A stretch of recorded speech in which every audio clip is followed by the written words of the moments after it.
What's up, everybody? Hardest part of the ring. Here, back again with as always, a very special episode for you guys this week.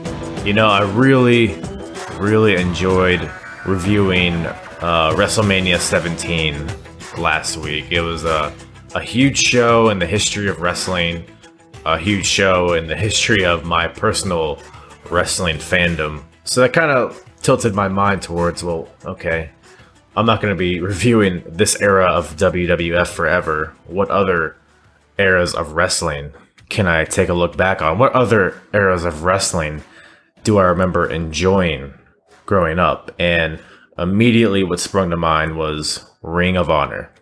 ROH was pretty much my introduction to independent wrestling. I probably started watching maybe 2006, 2007, somewhere in there.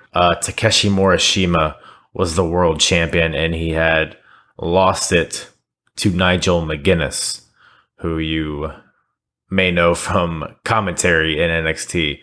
But Nigel McGuinness went on to have this huge, long title reign, having banger after banger every single night. He pretty much established what a champion could be. And around the title matches, you had, the tag teams, you had the Briscoes, you had Kevin Steen and El Generico, there's probably so many teams and wrestlers that I have forgotten at this point, because I basically watched as these shows were coming out, 10, 12, 13 years ago, whatever it was. I was following Ring of Honor, and it was so amazing. Like, this was really my introduction to epic matches, you know what I mean? Because I grew up during the Attitude Era, where in-ring wrestling was by no means the focal point at all. It was all about characters. It was all about storylines.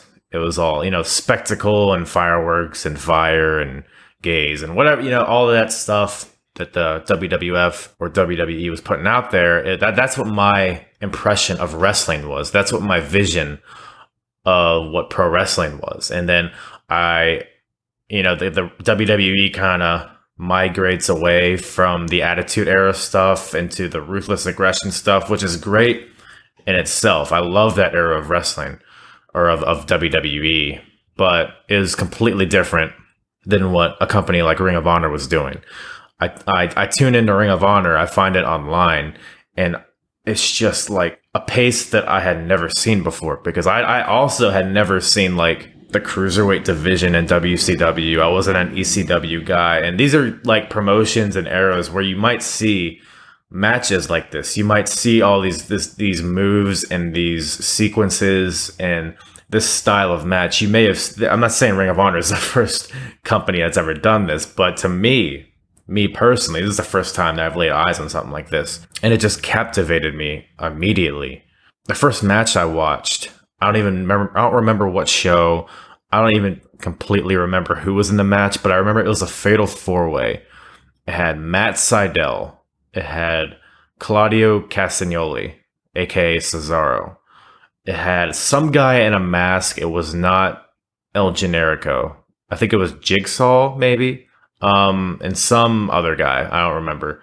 But the point is, you have all this talent that I didn't know any of these guys at the time, but I was still completely captivated by what they were doing. And that shows a lot. You could take guys that I have no idea who they are. I have no idea what they stand for or what their personalities are, but I'm completely invested in what they're doing.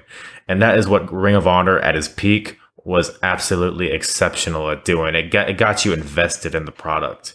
Champions at this time, the Ring of Honor belt, the championships in Ring of Honor weren't necessarily hot potatoed. When you had a champion, that guy was a champion, and you had to really take it from him. So there were stakes always involved in this promotion. It felt legitimate. It felt like a legitimate passion, and they were tied to this company.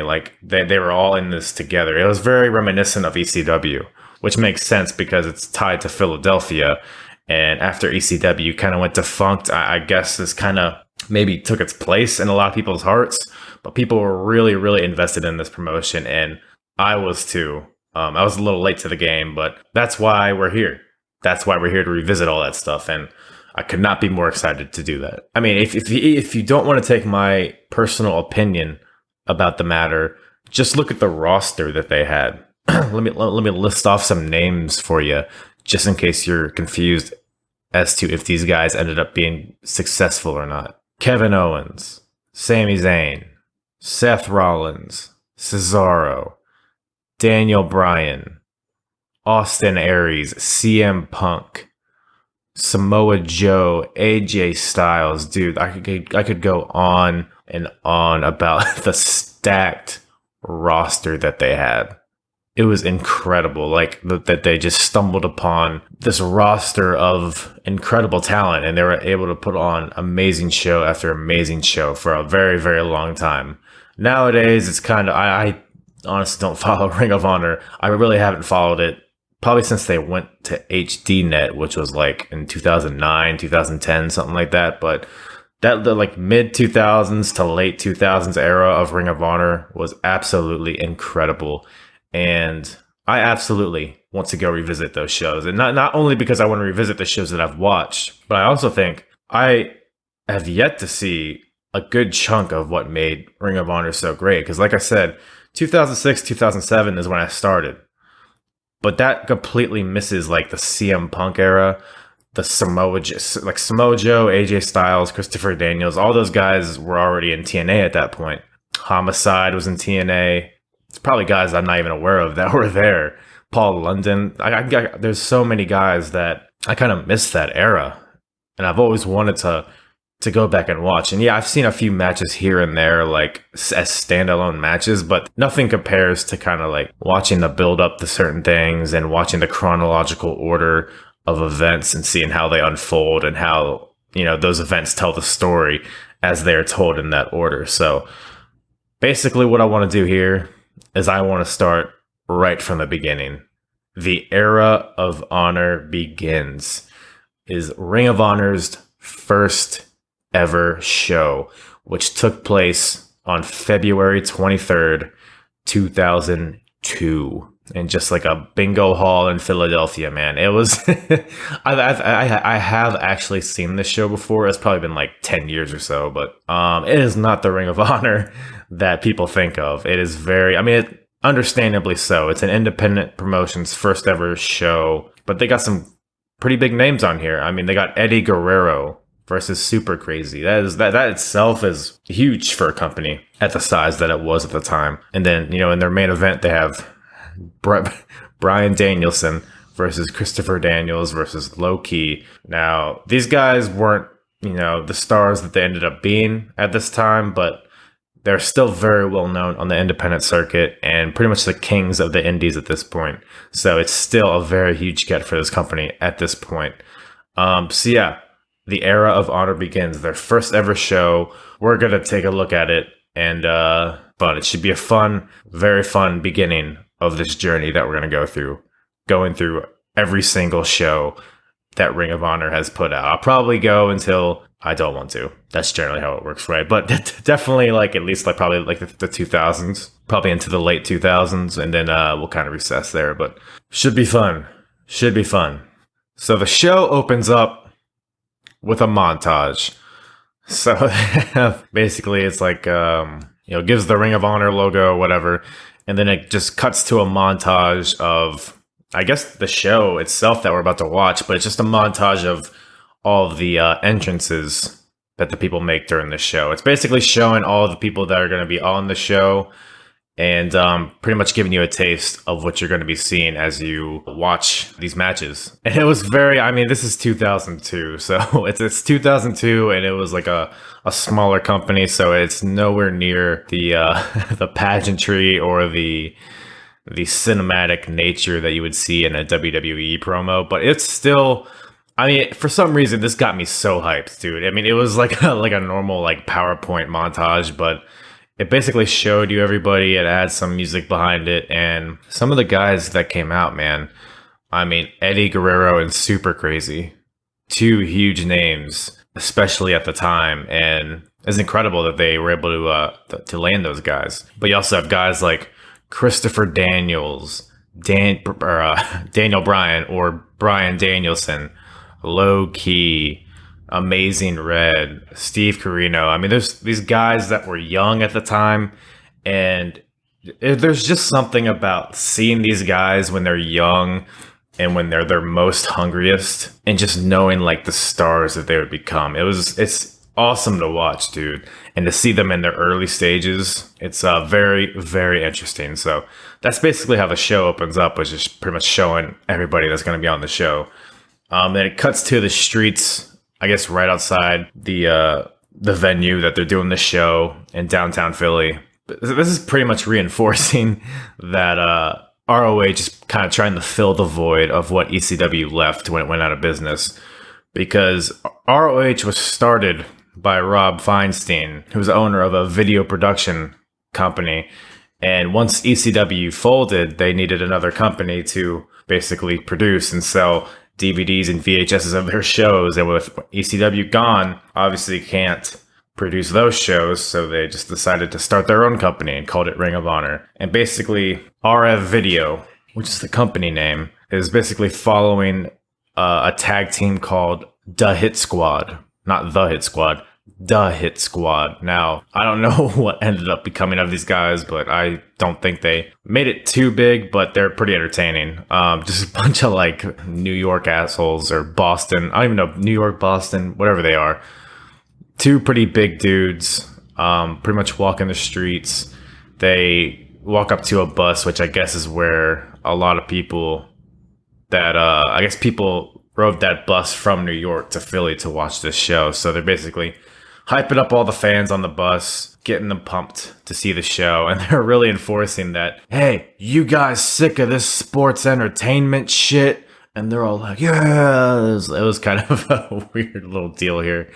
But it's definitely a point where it reinforces the point where, you know, WWF is becoming kind of stale at this point, and a lot of people are seeking new avenues to watch their wrestling, and that's kind of where ROH fell so perfectly into a lot of people's criteria as far as pro wrestling goes.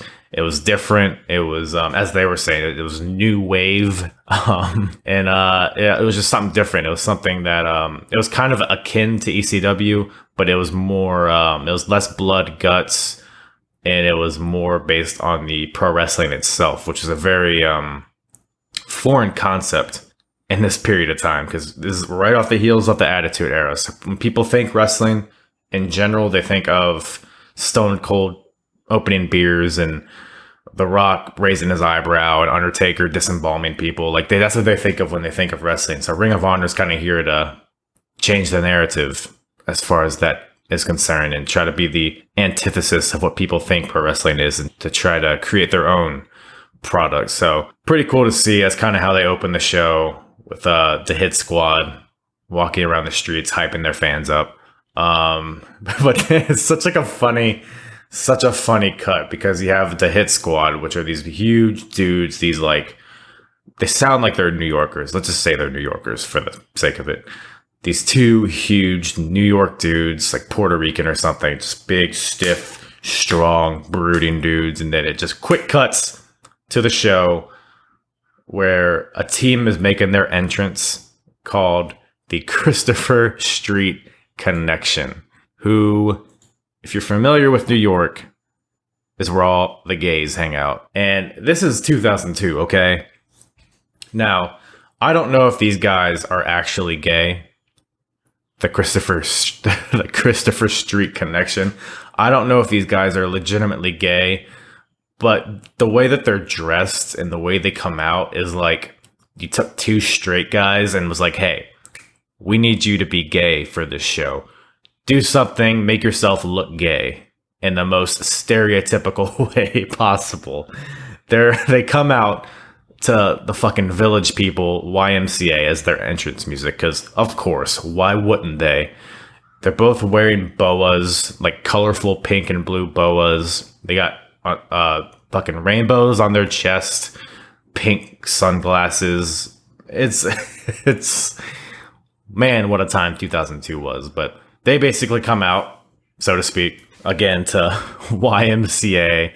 They're being very flamboyant, very over the top, and the commentators are immediately putting them over as basically the opposite of what Ring of Honor stands for and what they intend to do as far as producing a wrestling company. They're not about gimmicks, they're not about sports entertainment, they're not about flashy characters, they're about pro wrestling. And now you have the Christopher Street Connection coming out here wearing sparkles and flames and whatever the fuck, and they're going around yelling at the fans. The fans hate it because 2002, right?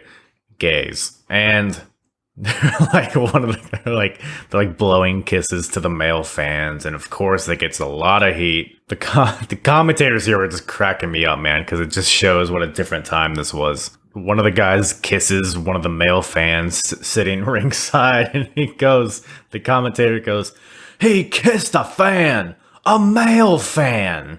That's disgusting." It's like, holy shit, dude. The crowd starts chanting faggot. Of course they do, because it's Philadelphia.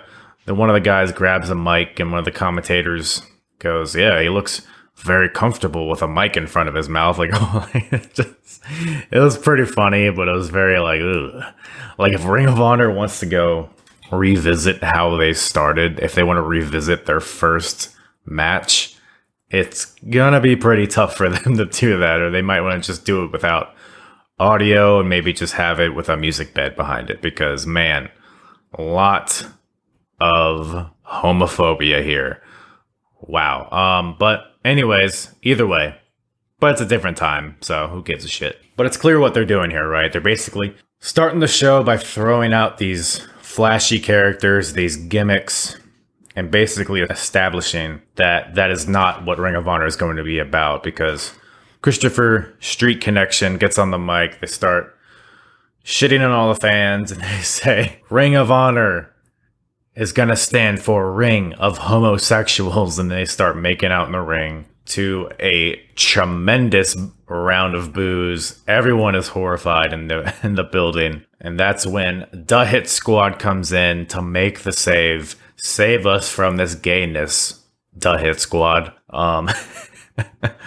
So we got a little impromptu match here, quote unquote. We have the Hit Squad versus the Connection. Obviously, the Hit Squad squashes these homos and squashes this team here. And pretty short squash match. They end up winning with a burning hammer. Even though it was pretty quick, it was like very hard hitting. Like, it was weirdly stiff. But I guess they want to show what they're all about. They might as well do it in that first match, and they might as well just be really, really aggressive about it if they really want to get that point over. So the match served its purpose. This whole segment served its purpose. And then after the match, so the gay guys, the Christopher Street Connection has like a valet with them, just some chick in a weird short skirt. After the match, the guys get beat. The chick gets back in the ring and tries to give one of the Hit Squad guys a low blow, but the other Hit Squad guy stops her, and then the commentator yells, "Yeah, stop that slut!" And then the Hit Squad power bombs her through a table. Wrestling. Very, very interesting to go back and look at this. But the Hit Squad's trying to establish themselves as big name guys, and like I said, I had not heard of them until this, so we'll see how their career trajectory unfolds. But after that, we have the first official match. We have Jay Briscoe versus Amazing Red. Now, right off the bat, I just want to say I like how they kind of formatted this first show. Homophobia aside, that first segment and match really established that, you know, this company is not going to be about the gimmicks. It's going to be about the pro wrestling. And not only can they talk the talk about that concept, but they walk the walk with this match. Jay Briscoe versus Amazing Red. Definitely an awesome match here. Very young Amazing Red and a very young Jay Briscoe. Especially Jay Briscoe, man, dude. Because you see these guys now, I think they're still in Ring of Honor, right? But they got like crazy gray hair and big beards, and they're just like psychopaths at this point with all the brain damage that Mark has gotten and all that shit. Like, it's very, very weird to see them so young and so fresh at this point. And, you know, Jay is, first of all, it's weird that Jay is wrestling as a singles. But it's also weird that he has like this traditional wrestling singlet on. So like that's kind of the style I guess he's trying to put forward for himself. I don't know if both of them do that as a team as well. But interesting to see that Jay Briscoe in a wrestling singlet. And but yeah, both of these guys are, according to the commentators, both these guys are in their teens, which is crazy. It's really cool to see Amazing Red so early in his career and how talented he was even back then in 2002. Because really, Amazing Red is kind of a guy who was a pioneer of this indie style that we see nowadays, but not the indie style of, no selling moves or spamming finishers, not that indie style. I mean, just the general high flying, high impact style. Amazing Red was really a pioneer for that style, and it's cool to see him early on in his career doing what he does so well. As far as the match itself, really, really good match. To start out with some traditional amateur wrestling, chain wrestling type stuff. Crowd is really into it because this is a time period where you don't really see a lot of that, traditional wrestling and counter wrestling type stuff. But then they ramp it up real quick with a lot of high flying moves and high impact stuff. Jay hits like a really sick looking muscle buster. It's like a muscle buster, but he just falls right on his ass, and Amazing Red just like whiplashes his neck on Jay's shoulders. It was a really gnarly looking move, but he was unable to capitalize. That didn't finish the match. There was one really awesome sequence in this match where Jay is going for the Jay Driller, which is like a butterfly pile driver. And so he goes for it. He has Red up, but Red counters into a backdrop with his arms like still clasped, like in that butterfly, whatever. And then like the butterfly grip. But Amazing Red backdrops Jay so that he's on top of him. So the ref starts counting, but then Jay bridges out of it, still keeping his hands clasped. Gets Red back up for the Jay Driller, but then Red fights out of it, gets on the Jay's shoulders, but then Jay like maneuvers him back into the butterfly position and just fucking drills him with a sick looking pile driver. That's just awesome. Like, it's like flashy and it's like crazy to see, but there's still like the struggle there. There's a struggle there. That's like two guys. It's not two guys collaborating to create a cool looking move. It's one guy trying to knock another guy out, and the other guy is trying to prevent himself from getting knocked out. Foreign concept, right? But love that sequence there, and that's really the type of stuff that I like to see in pro wrestling. Like true struggle. I think it's a lost art, and then an art that Amazing Red did so well. But the match comes to an end when Jay goes for a senton off the top rope, but misses. Red immediately gets up, hits him with the Red Alert, which is like a Phoenix splash leg drop type deal, and then hits him with another shooting star press right off the mat, which both those moves are like unheard of at this time. Crazy, and he does it so smoothly. Amazing Red gets the win here with that shooting star press.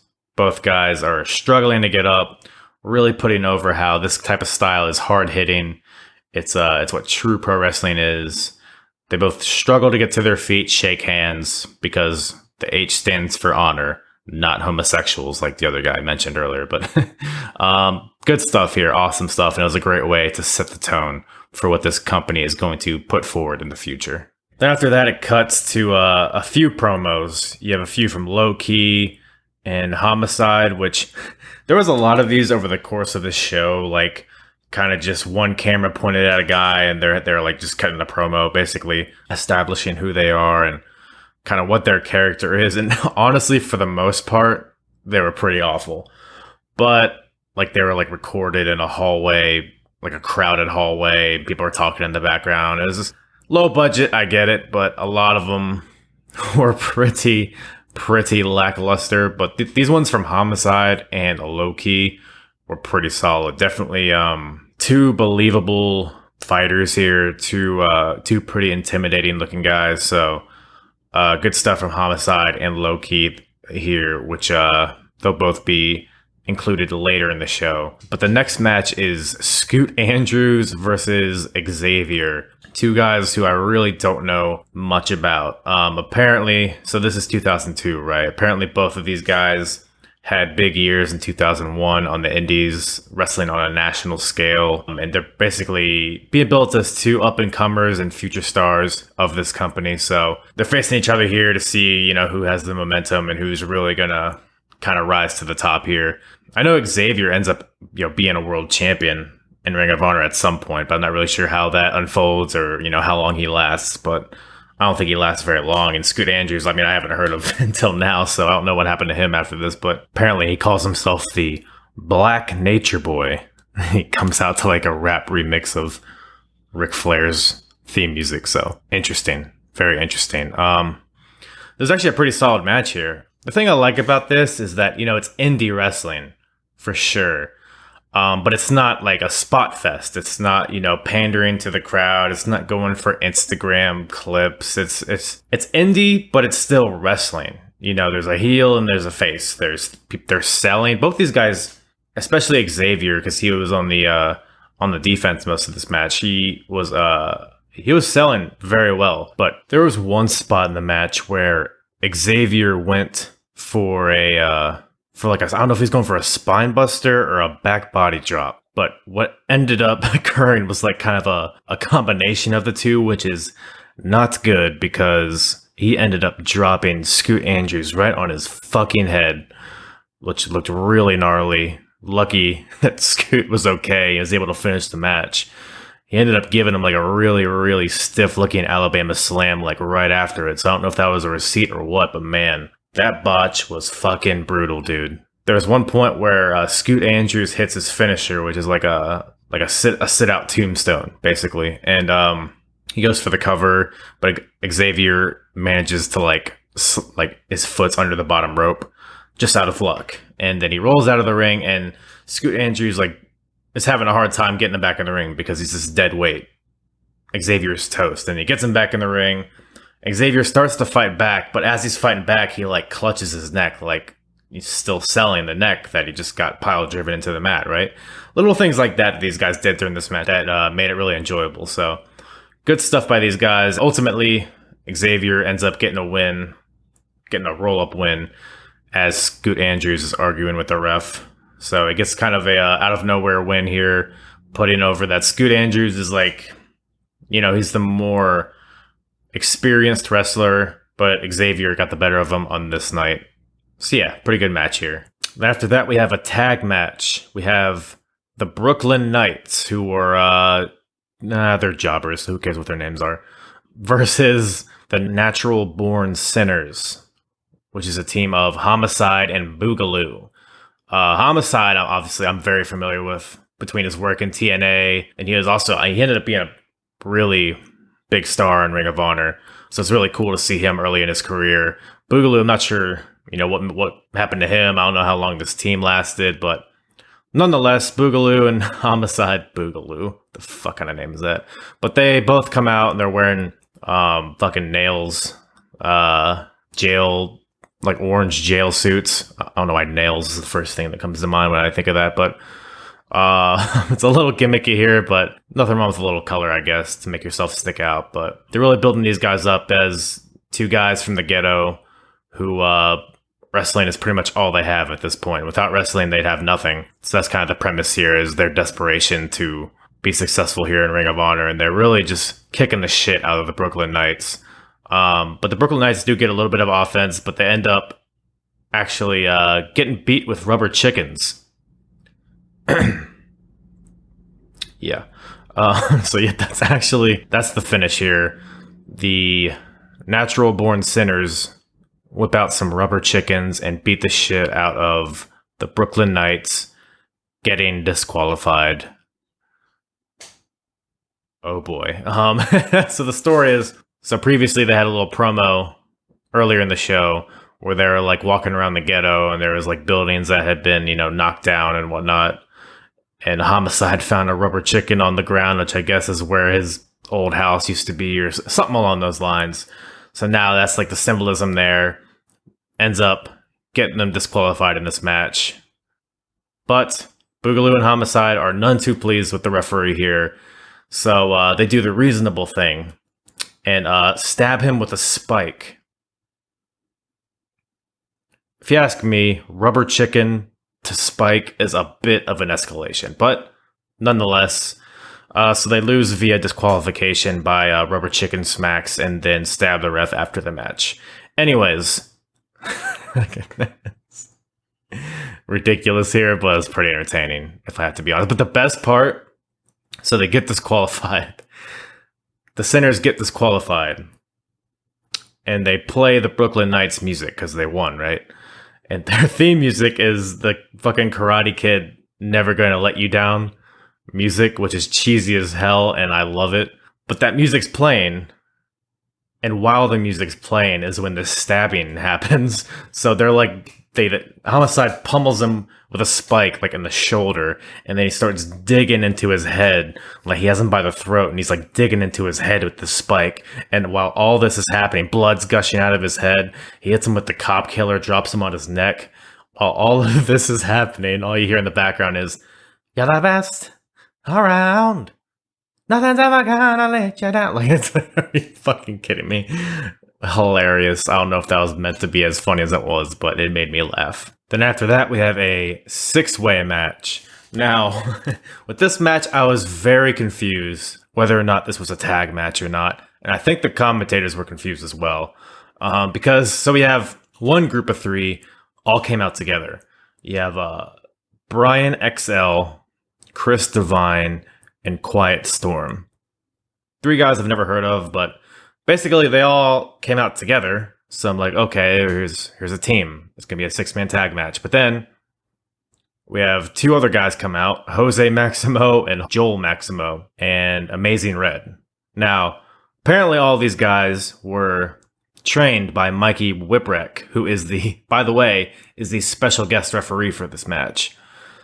But you have 3 guys on one corner, 3 guys in the other corner. 2 guys start in the ring and the other 2 get on the apron. Now, that sounds like a tag match, right? Am I wrong? Maybe I'm wrong. But that looks like a tag match. Nonetheless, this match is it's very fast-paced, very spot-heavy, but it's pretty entertaining. A little sloppy at times, but this match just set out to showcase 6 guys that the fans might not have otherwise known, other than Amazing Red. I mean, Amazing Red wrestled earlier in this show already, so he's pulling double duty tonight. But the other 5 guys are relatively unknown to most of the audience, so it's kind of just a showcase of what they can do here. But turns out it's just a 6-way singles match, so it's every man for themselves. I mean, the teams kind of stick together for like half the match, then it all breaks down, and people start getting eliminated left and right. It's an elimination match, by the way, as well. The final 2 comes down to Quiet Storm and Jose Maximo. Quiet Storm looks like Chad Gable's doppelganger, and Jose Maximo looks like a budget super crazy. Pretty fun stuff here, though. Quiet Storm ends up getting the win here with like a wheelbarrow facebuster type move. Yeah, like I said, pretty good match here. They did a little angle later in the show where they basically set up a 3-way tag team match for the next show. So I guess these guys are gonna stick together a little longer, which is an interesting concept considering they're all under the same school. And they actually continued with that theme in a match later on in the show. You had a tag team match between Michael Shane and Oz versus Spanky and Ikea Loa. So Michael Shane is Shawn Michaels' cousin, and Spanky is Brian Kendrick, who is, as all of you know, he had a big run in WWE. Actually still there, working with 205 Live, but one of the biggest names that came out of his school other than Daniel Bryan. But all 4 of these guys in this tag match actually were trained by Shawn Michaels and wrestled for the Texas Wrestling Academy, which they were plugging here. So all these guys, like in the previous match, all under the same school, all students in the same class. So interesting how they did that. This match is pretty good as well. The premise here was that whoever wins this match gets a contract with Ring of Honor. Now, it was like, it's not the team that wins, it's whoever gets the pinfall, which is interesting. Like, why that wouldn't give you incentive to work as a team if only one guy gets a contract, but whatever. I mean, right out of the gates, dude, Spanky comes out, genie in a bottle, and the match starts, and he's just full of personality. Like, it makes me wonder why WWE never really capitalized on him as much as I believe he deserved. I think he had so much charisma, and so much of it was untapped in WWE. But the match wasn't too terrible, but it really thrived when Spanky and Michael Shane were in there. I think the other two guys kind of dragged it down a little bit. Oz and IKEA, or whatever his fucking name was. I don't think it was IKEA. It was some Hawaiian name, but Spanky was the star of this match for sure. I think that's the main takeaway here. Spanky ends up getting the win here, which is no shock considering he's, at the time, he's the biggest name out of these four, and he goes on to skyrocket way, way above these guys. So cool to see a young Brian Kendrick here. We've all heard about his issues as far as like immaturity and how crazy he was like early in his career with WWE and even before that. But it's good to see the performer that he's become and the person that he's become. Nowadays, he's a veteran in the ring and still putting on good matches, even in 2020. So got a lot of love for Brian Kendrick, and it's cool to see him in his early days here in Ring of Honor. After that, you have Prince Nana versus Towel Boy. Now, in case you were wondering, you might be thinking, Prince Nana, Towel Boy, those sound like gimmicks to me. Well, no. Yeah, the commentators are constantly screaming at you that this is not a gimmick, this is who they are. So, I don't know. Gimmicks are okay. Like, they're so, like, scared of, like, being similar to WWE with gimmicks that they're like, no, this isn't just a character, this is who he is. Like, okay, you're doing the same thing. But either way, little squash match here. Towel Boy is like, I don't know if he started out as a wrestler and adopted this character, or if he started out as a towel boy and became a wrestler, but they showed him earlier in the show like wiping down the ropes with the towel, and he's like sprinting from one corner to the other with a towel over the ropes to kind of dry him off. I guess that's a normal thing you see in wrestling promotions, but the crowd, like, he would go from one corner to the other and they would go, whoa, they'd do that little deal. So it was kind of funny. But versus Prince Nana, who, if I remember correctly, I think he's more prominent as a manager in his Ring of Honor career, but I could be wrong. I haven't seen him wrestle that much, but he seems like a big, powerful dude. He had a lot of like Taz-like suplexes in there. It was a very quick match. It's probably less than a minute, but Prince Nana gets the win here, and definitely an entertaining looking character and a big dude. So hope to see him more in these future shows that I take a look at. And boy howdy, after that, we have Eddie Guerrero versus Super Crazy. Two ECW originals returning to Philadelphia in front of what might as well be an ECW crowd. Pretty cool moment here. This period, Eddie Guerrero was still kind of fighting his demons a little bit, and if you didn't know that, don't worry, the commentators were going to remind you every 5 seconds of it. It's like, Jesus, guys, we get it. We got it. We heard you. But still a really good match.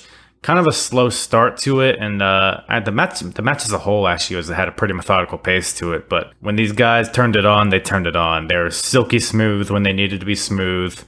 The lucha stuff was great. The wrestling stuff was great. The brawling was great. These two had great chemistry together. I guess they had wrestled a few times in Puerto Rico, but in mainland United States, apparently this is the first time they ever faced each other, which is surprising considering they're in ECW together, which I guess that maybe they weren't in ECW together for a long time, maybe.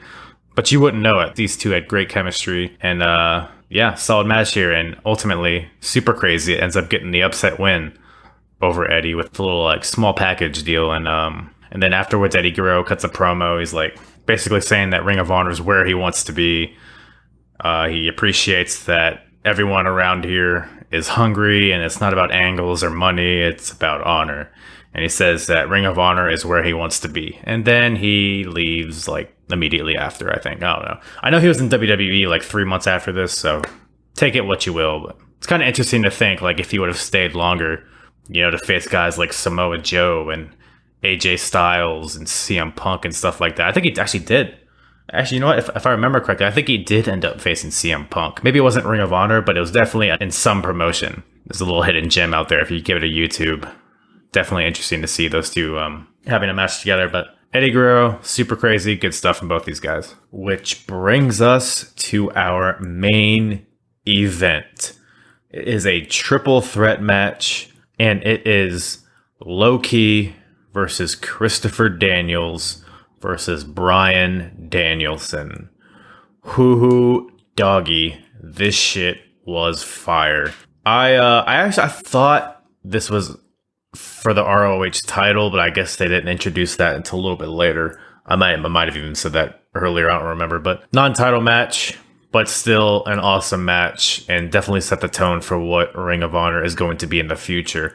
A lot of stuff earlier, you saw like Eddie Guerrero and the Hit Squad and fucking bunch of random the Quiet Storm or whoever the fuck. Solid matches. They're pretty talented in certain ways, but they didn't really stick with Ring of Honor through its high times. You know what I mean?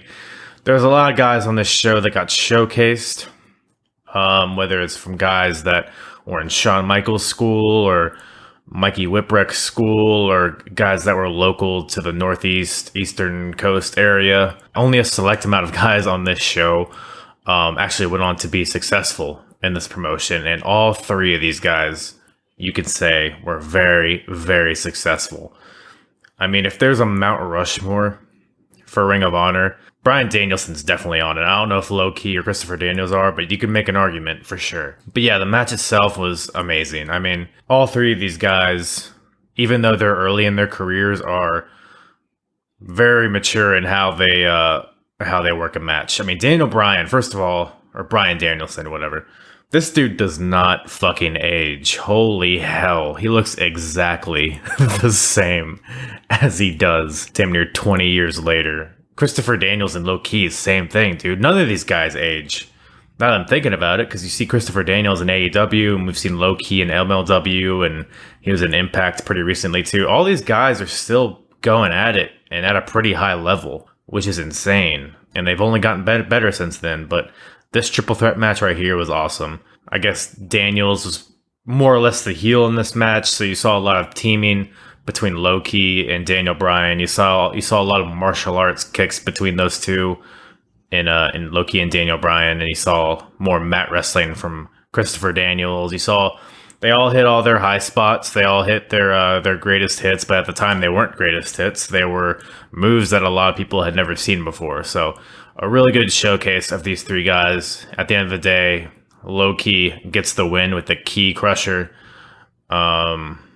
Yeah, man, awesome stuff. I forget actually who wins the title. Isn't it Low Key? I don't know when that title match happens. I'm sure it's going to be within the next few events, but whatever the case may be, awesome match, an awesome show in general, man. I mean, like I said, this is a period of time where WWE is getting kind of stale, and a lot of people are looking for alternatives. ECW out of business, WCW out of business. WWE is the only game in town now, and they've kind of laid off the gas pedal a little bit since there's no competition, and as a result, the product has tapered off and isn't as groundbreaking or as entertaining as it once was. So a lot of people are looking for that alternative, and Ring of Honor stepped into that alternative that people were seeking. Kind of an offset of what ECW was, is what Ring of Honor was from the beginning, and still kind of built upon and created its own brand. And I know from all of the shows that I've seen, like in the late 2000s, that Ring of Honor is a special promotion. And I say that while I've missed arguably some of the best stuff. I mean, I've seen a lot of the CM Punk Samoa Joe stuff. I've seen a lot of the Bryan Danielson versus Nigel McGuinness stuff. But there's so much, man. Homicide is champion. You have Samoa Joe and Necro Butcher. You got Undisputed Era is there at a certain point. Obviously not under that name, but and then you got like Kenny Omega's beginning was in Ring of Honor. A lot of people forget that. Just so much talent came out of this promotion, and so many awesome storylines and matches occurred under that umbrella. And I very much look forward to going through this journey through Ring of Honor, through its great times, and yeah, man, it should be fun. Thank you guys once again for tuning in. I'm Hard.